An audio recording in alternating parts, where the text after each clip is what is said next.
বাড়িতে এইভাবে ভেজ মোমো বানালে খেতে কিন্তু দোকানের থেকে অনেক বেশি টেস্টি হয়। ভেজ মোমো বানাবার জন্য 2 চামচ সাদা তেলের মধ্যে দিয়ে দেবো পেঁয়াজ ও ক্যাপসিকাম কুচি।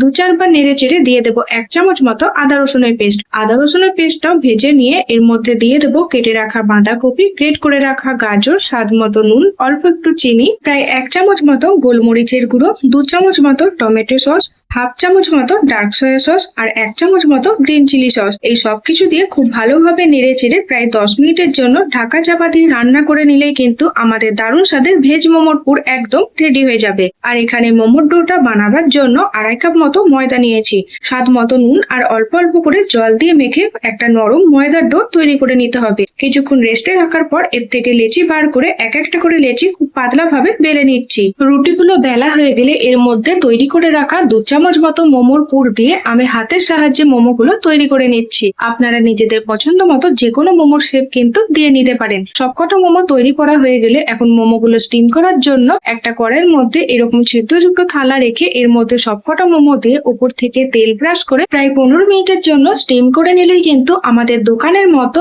একদম দারুণ স্বাদের ভেজ মোমো বাড়িতেই তৈরি হয়ে যাবে।